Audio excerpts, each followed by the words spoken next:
오늘도 하나님 앞에 은혜로 말미암아 주님의 놀라운 은혜를 회복하는 저와 여러분들이 되시기를 주의 이름으로 축복합니다. 오늘 본문 사도행전 21장 17절부터의 말씀을 통해 사명의 대가라는 제목의 은혜를 나누겠습니다. 드디어 사도행전 21장에는 바울이 3차에 걸친 전도의 모든 사역을 마치고 예루살렘에 도착하는 것으로 말씀이 시작이 됩니다. 그리고 바울은 예루살렘에서 교회 지도자들, 사도들과 장로들과 이런 지도자들과 만나 지금까지의 많은 은혜의 사역들을 밤새 말씀 가운데 나누었습니다. 그렇게 은혜의 시간이 무르익을 무렵 그때까지 입을 닫고 있었던 사도들이 한동안 망설이던 말을 드디어 꺼내게 됩니다. 바울 형제여, 그래도 잘 알듯이 이 예루살렘에는 바울이 모세를 배반하게 하고 할례를 받지 못하게 가르친다라는 소문이 나 있다네.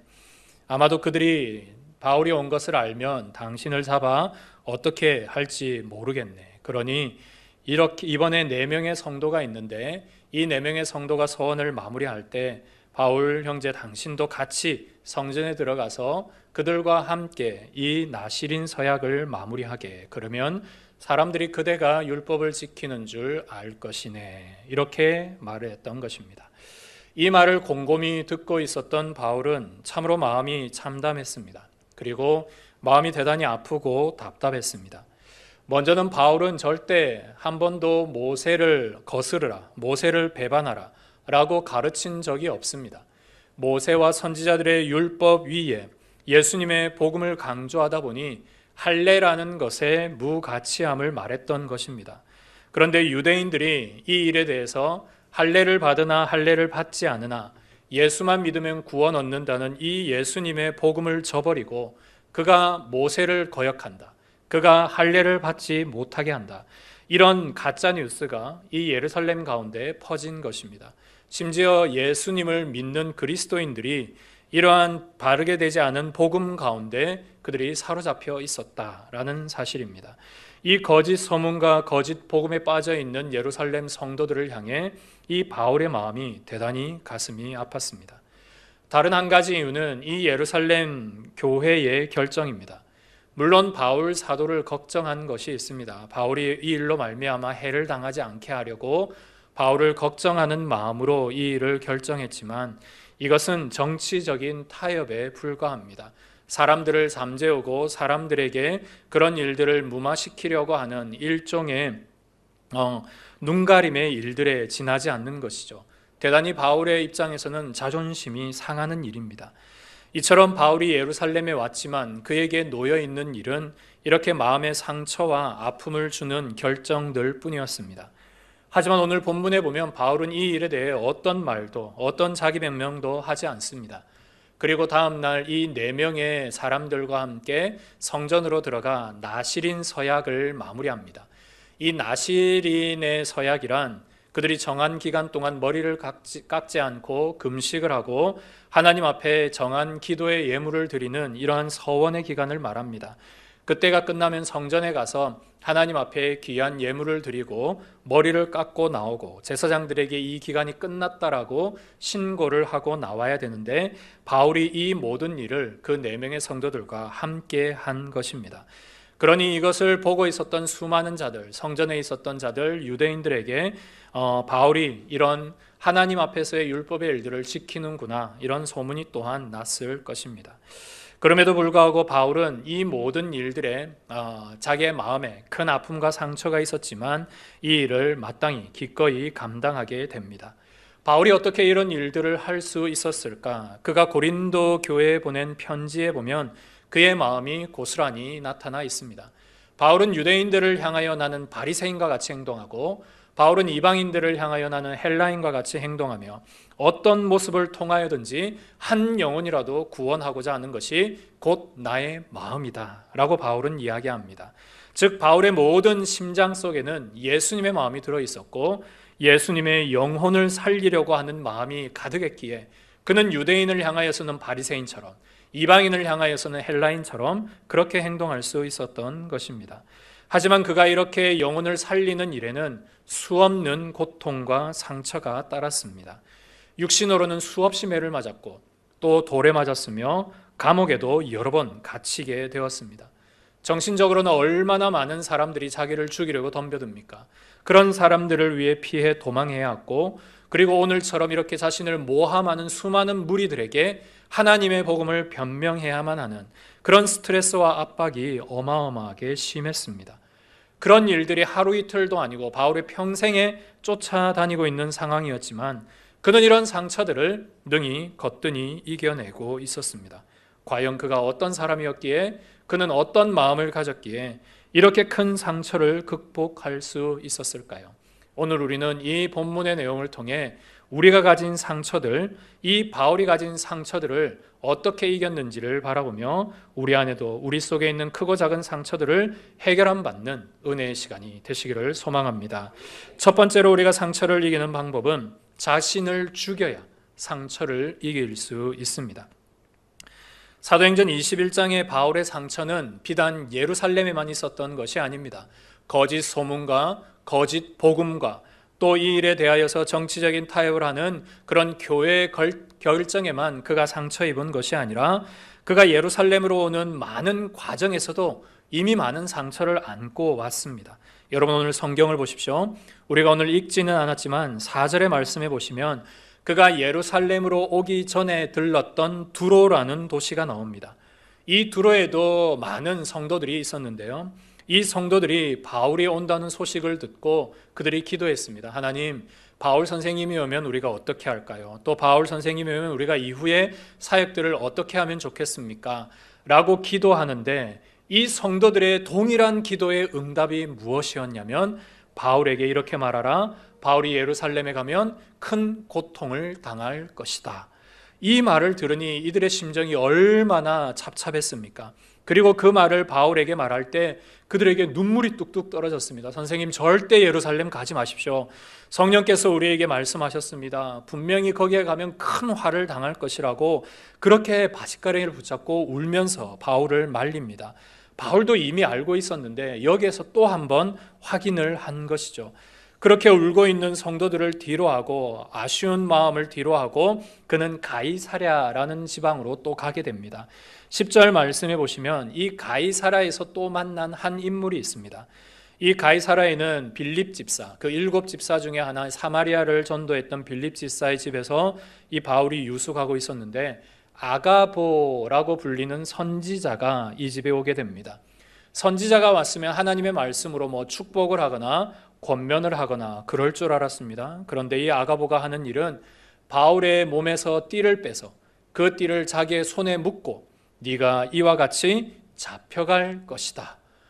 안 그래도 마음이 심란하고 어려운데 선지자라 하는 자가 와서 하나님의 이 말씀을 전하는데 동일하게 바울이 예루살렘에 가면 큰 어려움과 심판을 당할 것이다 라고 말하니 여러분, 바울도 인간인지라 이 마음이 얼마나 상처가 되었겠습니까?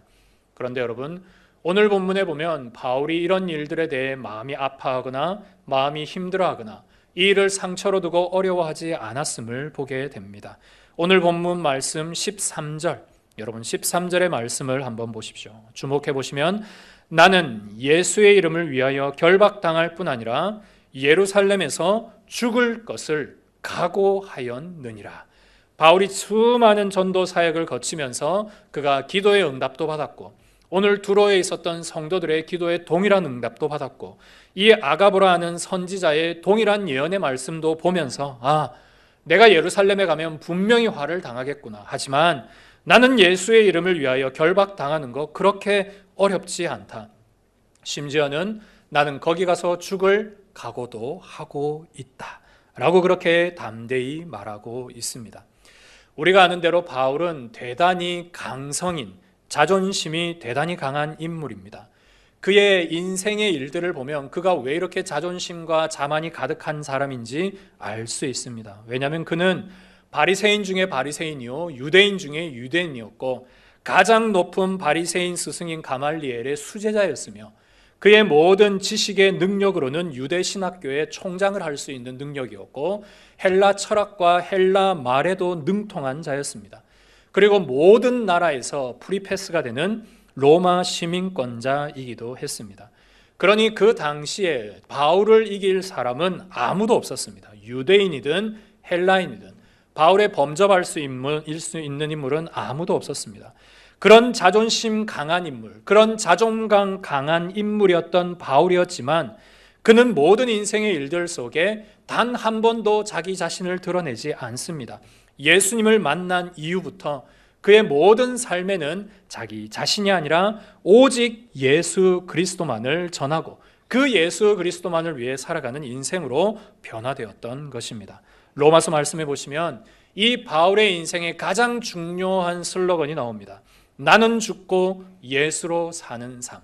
나는 죽고 예수로 사는 삶이 내 인생의 전부요, 내 인생의 목표다 라고 바울은 말하고 있습니다. 자신이 죽고 자기 내면에 있는 중심이 죽으니 그는 결코 상처에 휘둘릴 여유도, 상처에 휘둘릴 이유도 없었던 것입니다.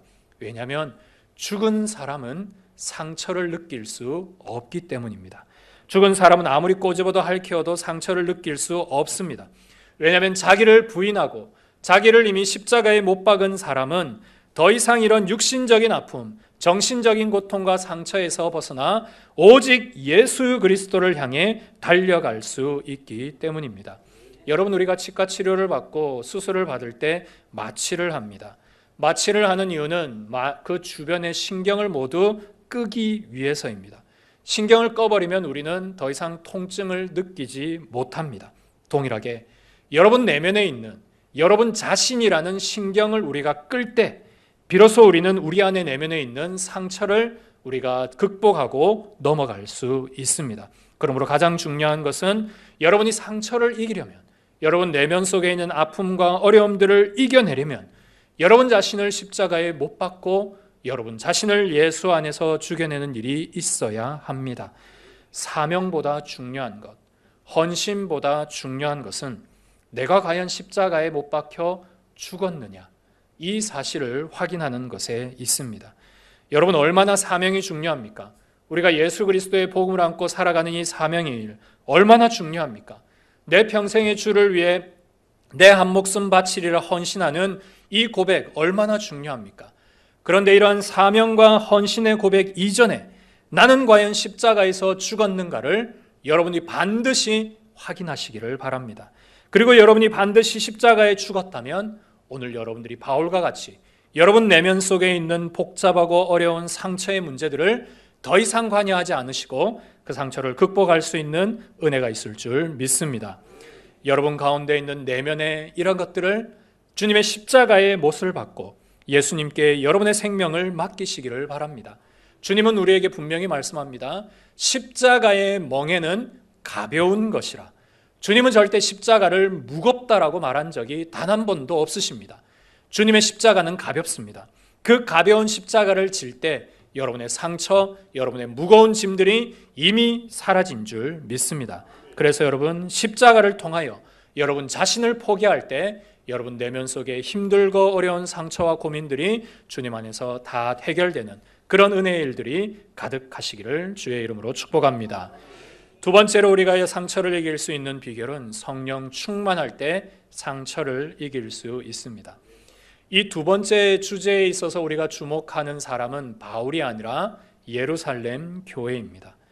오늘 바울이 예루살렘을 방문한 이때는 예루살렘 교회가 성령의 충만한 은혜, 성령 강림의 은혜를 경험한 이후 20년이라는 시간이 지난 뒤입니다. 20년 전 예루살렘 교회 여러분 어땠습니까? 성령이 충만했고 그들 속에 하나님 앞에서의 기쁨과 교제함이 넘쳐났고 복음을 위한 헌신이 가득했고 하루에 3,000명씩 5,000명씩 회개하는 놀라운 역사가 일어났던 때였습니다. 그런 은혜의 역사로 말미암아 스데반 집사님도 성령이 충만하여 그 하늘 가운데 계신 예수 그리스도를 바라보며 이 돌에 맞아 순교하는 일에도 이 모든 자기의 목숨을 아낌없이 그렇게 주님께 보냈던 그 일들이 20년 전 예루살렘 교회에 있었습니다. 그런데 여러분 20년이 지난 지금의 예루살렘 교회 어떻습니까? 지금 그들은 다시 제자리에 돌아와 있습니다. 바울이 전했던 그 복음의 핵심, 예수님이 전했던 그 복음의 핵심을 이미 잊어버린 채 그들은 바울이 전하는 이 복음이 갖는 유익만을 챙기고 살고 있었습니다. 바울처럼 땅끝까지 이르러 복음을 전하러 나가지도 않고 그냥 예루살렘에서 율법과 관습에 매인 모양만 그리스도인인 삶으로 그는 살아가고 있었습니다. 그러다 보니 그들이 집중한 것이 있습니다. 바로 모세에게 다시 집중했고 할례에 집중하게 된 것입니다. 그래, 예수 믿는 것도 좋은데 우리가 모세의 율법을 따라야지. 예수님 믿는 것도 좋아. 예수님의 복음으로 우리가 생명을 얻고 할례도 받아야지. 이렇게 반쪽짜리 복음, 하나님의 거짓된 복음에 그들이 사로잡혀서 20년 전에 뜨거웠던 성령 충만을 이미 다 잊어버리고 있었던 것입니다. 중요한 것은 성령이 충만할 때는 복음의 어떤 상처도 그들은 감당할 수 있었습니다. 핍박도, 어려움도, 고난도, 먹지 못함도 감당할 수 있었습니다. 그런데 20년이 지난 예루살렘 교회는 이제 그 일을 감당하지 못합니다. 성령이 어두워지니 율법의 작은 상처만 건드려도 욱하고 발동하고 그 상처를 견디지 못하게 된 것입니다. 여러분, 여러분의 삶에 성령이 충만하면 여러분 내면에 있는 상처는 더 이상 아무것도 아니게 됩니다. 그런데 성령이 충만하지 못할 때, 성령이 여러분들 가운데 계속 소멸되기 시작할 때 여러분은 작은 상처에 민감해지기 시작합니다. 그 작은 상처를 준 사람에게 욱하기 시작합니다. 그 작은 상처 때문에 여러분의 신앙이 성장하지 않게 됩니다. 이것이 바로 20년이 지난 예루살렘 교회였습니다. 이 교회가 왜 이렇게 자기 상처에 집중하게 된 것일까요? 그 이유는 성령의 충만함이 떠남으로 말미암아 그들 가운데 복음의 현장이 사라졌기 때문입니다. 하나님 앞에 복음에 집중하라고 살아라고 명령을 주셨지만 이들이 복음의 현장에서 이탈되었기에 그 이탈된 상황의 결과로 성령 충만이 사라지기 시작했고 그 결과 그들은 작은 상처에 집중하기 시작했던 것입니다. 바울이 작은 상처를 뛰어넘을 수 있었던 유일한 이유는 그의 모든 삶이 복음의 현장이었기 때문입니다. 고린도에서, 빌립보에서, 에베소에서 그가 가는 모든 삶의 현장이 복음의 현장이었고 그렇게 주의 복음의 현장 가운데 있으니 그는 성령 충만할 수밖에 없었습니다. 여러분, 이것은 대단히 중요한 일입니다. 여러분의 직장에서, 여러분의 가정에서, 우리 자녀들이 머무는 학교에서 우리의 아이들과 여러분이 복음의 현장을 벗어나는 순간 여러분 내면에 있는 성령이 약해지기 시작합니다. 하나님께서 왜 우리를 직장에 보내십니까? 왜 우리를 가정의 선교사로 보내시나요? 왜 우리의 자녀를 학교로 보내십니까?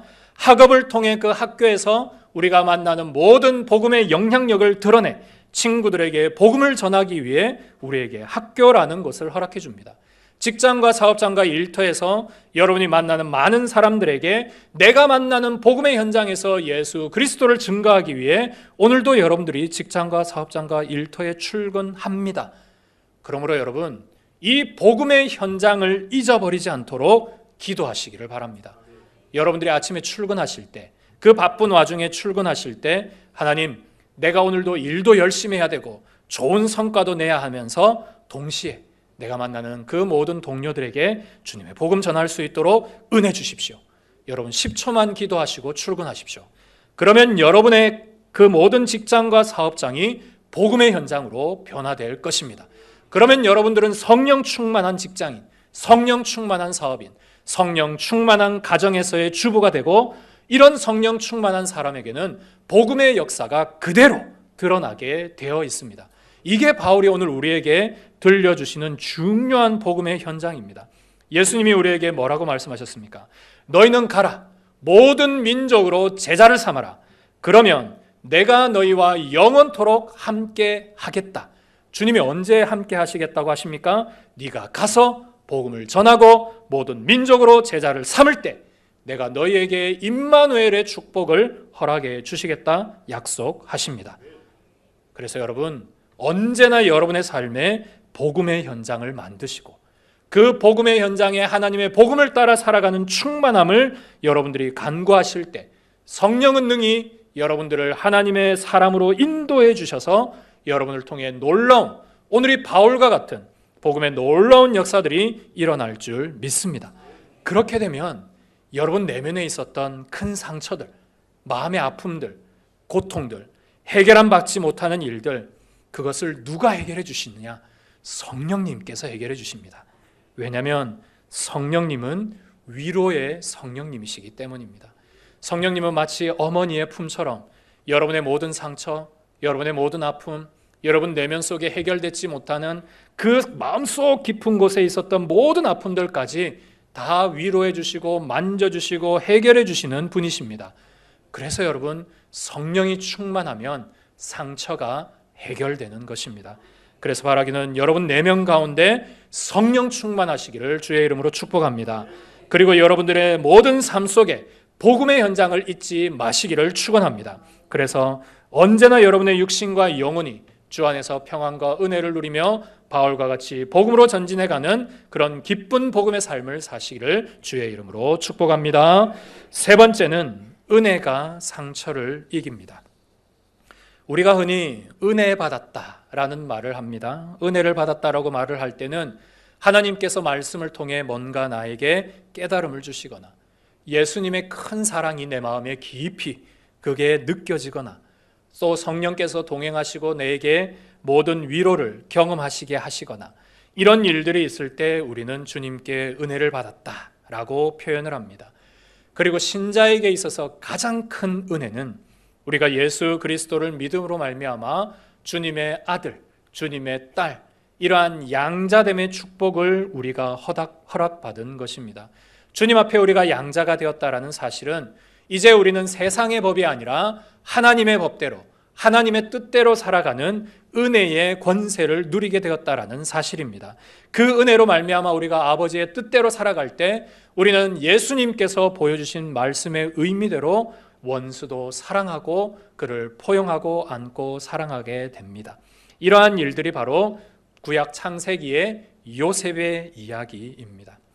요셉은 구덩이에 빠져 형들의 모함으로 죽게 되었습니다. 그렇게 사막 한가운데서 그가 죽을 위기에 있었는데 하나님이 은혜를 베풀어 주셔서 그 사막 한가운데 구덩이 가운데로 상인들을 보내어 주셔서 그를 구출해 주십니다. 하지만 그는 곧 노예로 팔려가죠. 그렇게 노예 생활을 하면서 시중을 들었지만 그의 삶에 남아있는 결과는 누명을 쓰고 감옥에 갇히는 일이었습니다. 구덩이에서 겨우 살아난 줄 알았더니 이제 감옥에서 죽는구나. 내 인생이, 내 팔자가 왜 이럴까? 그렇게 만약 요셉이 기도하고 한탄하고 자기의 삶을 후회했다면 요셉에게는 아무 일도 일어나지 않았을 겁니다. 아니, 그가 말했던 대로 그냥 감옥에서 나는 죽게 되는구나. 그렇게 인생을 마무리했을지도 모릅니다. 하지만 요셉의 기도는 달랐습니다. 요셉은 하나님의 꿈이 있었고 하나님께서 자기 인생에게 하신 놀라운 기대와 소망에 대해서 그는 확신하고 있었습니다. 그래서 하나님 앞에 물었습니다. 하나님, 내가 이 인생 가운데 이 일을 어떻게 해석해야 됩니까? 그리고 하나님께서 내게 준 꿈은 무엇입니까? 이제 나의 인생을 주님 어떻게 인도하실 겁니까?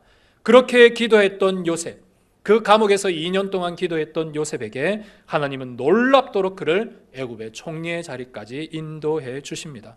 그리고 자기를 죽이려고 했던 형들, 흉년을 피해 애굽에 와서 구걸할 때 그들이 자기 앞에 나왔을 때 이 요셉이 마침내 이 말을 합니다. 당신들은 나를 해하려 하였으나 하나님은 그것을 선으로 바꾸사 생명을 구원하게 하셨습니다. 당신들은 당신들의 상처 때문에 나에게 평생 씻을 수 없는 큰 상처를 주었지만 나는 그 상처를 하나님의 선한 것으로 바꾸어 주님의 선한 것에 내 상처를 맡겨버리고 주님의 선함으로 말미암아 내 생명도 구원받고 이제 내 형제들도 구원받고 이 애굽도 구원받는 놀라운 일을 주님이 허락해 주셨습니다. 그 일이 바로 하나님의 은혜입니다. 라고 요셉이 고백했던 것입니다. 사랑하는 성도 여러분, 바울은 이런 은혜 가운데 살고 있었습니다. 바울의 모든 여정의 길들을 쭉 살펴보면 바울이 오늘 예루살렘에 오기 직전 고린도 교회에 두 번째 편지를 보냅니다. 고린도 후서 말씀인데요. 이 고린도 교회 두 번째 편지를 보낼 때 그 당시에 바울은 많은 아픔이 있었습니다. 예루살렘에 가면 큰 화를 당한 것도 알고 있었고 자기네 동력자가 막 믿음에서 배신을 하고 있고 교회에서는 여러 가지 어려운 이단에 막 빠져 있고 이런 어려움들이 끊임없이 자기를 괴롭히고 힘들게 하고 있었습니다. 그런 당시에 고린도 교회 편지를 보내면서 이렇게 이야기합니다. 내 은혜가 내게 족하도다. 이는 내 능력이 약한 데서 온전하여 짐이라. 내가 강하고 내가 바리새인 중에 바리새인처럼 능력 있고 히브리어와 헬라어에 능통하고 그 로마의 시민권을 가진 능력으로 내가 온전해지는 것이 아니라 내가 매맞고 돌에 맞고 상처 입고 정말 배신당하고 이런 약한 데서부터 내게 은혜가 충만해지는 것을 느꼈습니다. 그게 바로 하나님의 은혜입니다 라고 바울이 고백했던 것입니다. 성도 여러분, 하나님의 은혜는 여러분 내면 속에 있는 상처를 싹 가져가는 것이 하나님의 은혜가 아닙니다. 하나님의 은혜는 여러분의 상처를 고스란히 남겨주고 그 상처를 이길 수 있는 힘을 주시는 게 하나님의 은혜입니다. 중요한 것은 어떤 상처에도 어떤 고난에도 어떤 어려움에도 꺾이지 않는 마음입니다. 내가 이런 일에 상처받을 것이 아니지, 내가 이런 일에 마음 아플 것이 아니지, 내가 이런 일 때문에 내 복음의 여정, 내 하나님 앞에서의 신앙의 여정이 이렇게 멈춰서는 안 되지. 그런 꺾이지 않는 마음으로 주의 성령 충만한 은혜를 여러분의 삶에 경험하시기를 소망합니다. 바울은 자신을 늘 고백하기를 나는 정말 질그릇 같은 존재야라고 말했습니다. 질그릇, 그냥 잠깐 내려놓으면 탕 깨지고 조금만 해도 흠이 가고, 바울이 자기 자신을 하나님 앞에 비출 때 나는 하나님 이렇게 잘 깨지는 존재입니다. 나는 너무 상처 잘 받고 내 마음에는 너무 큰 상처가 많고 하나님 더 이상 가면 완전히 깨질 것 같습니다. 하지만 이 질그릇 같은 이 인생에 하나님이 은혜를 주심으로 말미암아 주님 내가 이 복음의 일을 감당할 수 있습니다. 하나님 내가 우겨쌈을 당해도 답답한 일을 당해도 낙심하지 않고 박해와 거꾸러뜨림을 당해도 오직 예수의 은혜로 나는 이 일을 이겨낼 수 있습니다 라고 바울은 고백했던 것입니다. 그는 스데반 집사님을 죽였던 살인자였고요, 예수님과 교회를 핍박했던 그런 행악자였습니다. 씻을 수 없는 과거의 상처를 안고 내가 정말 사도로서 이 일을 해도 되는가, 그 가는 곳곳마다 스데반을 집사를 죽인 이 살인자야, 예수와 복음을 핍박했던 이 핍박자야, 네가 과연 예수를 전할 수 있어라는 그들의 손가락질을 당해야만 하는 이러한 과거의 상처들을 그는 고스란히 안고 죄인 중에 괴수의 삶을 살았지만 내가 오직 사도로서 부름 받아주신 그 예수님의 은혜 때문에 나는 오늘도 주님 앞에 오직 예수, 솔라 크리스투를 외치며 주님 앞에 회복될 수 있었던 것입니다. 그러니까 예루살렘에 가도 이제 더 이상 고통도 두렵지 않고요, 예루살렘에 가서 혹 내가 어떤 일을 당해 죽음을 당할지라도 나는 더 이상 두렵지 않게 된 것입니다. 사랑하는 성도 여러분, 오늘 여러분 내면에도 바울보다 더한 고통이 있을 수 있습니다. 바울보다 더한 아픔과 상처 있을 수 있습니다. 또 내가 어렸을 때부터 해결되지 못했던 정말로 이가 갈리는 상처도 있을 것이고, 나를 괴롭히고 하고 나를 정말로 억울하게 했던 사람들에 대한 그런 용서하지 못함도 여러분 가운데 있을 수 있습니다. 하지만 주님의 보혈 안에 우리는 용서하지 못할 사람이 없고 주님의 보혈 안에 씻기지 못할 상처는 없습니다. 주님은 괴수와 같은 나를 용서하시고 또한 나에게 험하게 했던 그런 괴수와 같은 사람도 우리를 통해 능히 용서하게 하시는 분이십니다. 여러분, 여러분의 자존감을 잊지 마십시오. 여러분은 주님의 보혈로 말미암아 새 피조물로 탄생한 새로운 주의 백성들이십니다. 그리고 주님은 여러분을 오늘도 시온의 대로로 인도하시며 여러분을 물가에 심기운 나무와 같이 풍성한 열매를 맺도록 오늘도 인도해 가고 계십니다. 그런데 과거의 상처 때문에, 과거의 아픔 때문에, 내가 받는 여러 가지 어려움들 때문에, 그 작은 가시 하나 때문에 여러분들이 신앙이 성장하지 못하고 은혜에 사로잡히지 못하고 그냥 그 상처와 계속 싸매어 앉아있는 그런 여러분의 삶에서 이제 벗어나 주님의 십자가를 지고 주의 성령 충만함으로 하나님의 은혜를 경험하는 일이 여러분 가운데 가득하시기를 소망합니다. 더 이상 상처와 대화하지 마십시오. 저 깊이 묻어놓은 뻘 구덩이에 있는 상처를 끄집어내서 그거 다시 묵상하지 마시기를 바랍니다. 이미 떨어져 있는 상처 화살 자기의 가슴에 꽂지 마시기를 바랍니다. 그런 상처 무시하시고 오직 은혜에 집중하십시오. 내가 하나님 앞에 어떤 존재인가? 내가 하나님 앞에 어떤 사람인가, 내가 이 귀한 주의 보혈로 말미암아 내게 주신 은혜가 얼마나 큰데 내가 이런 일들에 그냥 쓰러지고 좌절하고 넘어지고 그런 인생이 되어야 할 것인가. 내게 주신 한량 없으신 은혜, 내가 정말 평생 갚을 수 없는 은혜, 그 은혜를 기억하시고 여러분의 모든 상처를 회복하시는 주님께만 집중하시고 살아가는 은혜가 있기를 소망합니다. 말씀을 마무리합니다. 오늘 설교의 제목은 사명의 대가입니다. 우리가 바울을 보면서 많이 느끼고 있습니다. 정말 사명대로 사는 게 쉬운 일이 아니구나. 사명대로 사는 것도 어려운데 그 대가가 너무 크구나. 이 상처 어떻게 감당할까? 우리의 마음속에 두려움도 있고 떨림이 있습니다. 하지만 오늘 이 세 가지 상처를 이기는 원리를 기억하십시오. 바울이 상처를 이길 수 있었던 건 자기 자신을 매일 죽이고 내 안에 예수 그리스도가 살아남으로 자기의 상처에 집중하지 않았습니다. 매일매일 복음으로 말미암아 성령이 충만함으로 그는 상처를 이길 수 있었습니다. 주님이 주시는 은혜가 너무 가득해서 이 죄인 중에 괴수인 나를 살려주신 그 은혜가 너무 감사해서 그는 상처 따위는 보이지가 않았던 것입니다. 주님 앞에서 오늘 이런 일이 가득하시기를 소망합니다. 비록 사명에는 이런 상처라는 대가가 따르지만 이 상처라는 대가를 이겨낸 바울은 정말 위대한 복음의 사역자로서 복음의 능력 있는 사람으로 복음의 대가로서의 모습을 우리에게 보여주고 있습니다.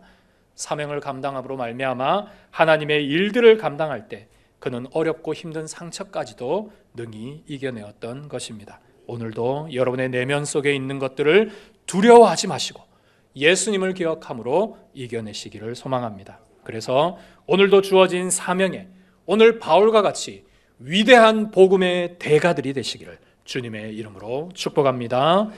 말씀을 기억하며 함께 기도하겠습니다. 하나님, 오늘도 우리가 바울과 같이 살아갈 때에 주의 사명을 감당케 하시고 때로는 우리 속에 참 크고 작은 상처들이 있습니다. 어려움이 있고 해결받지 못하고 마음속에 고민이 되고 또 이런 일들에 우리의 마음이 묶여질 때가 많사오니 주님, 오늘도 이 상처 내 자신을 주의 십자가에 못 박고 예수로 살아가는 삶을 살게 하여 주옵소서. 성령 충만하게 하여 주시고 은혜로 회복되는 인생이 되게 하여 주옵소서. 함께 기도하겠습니다.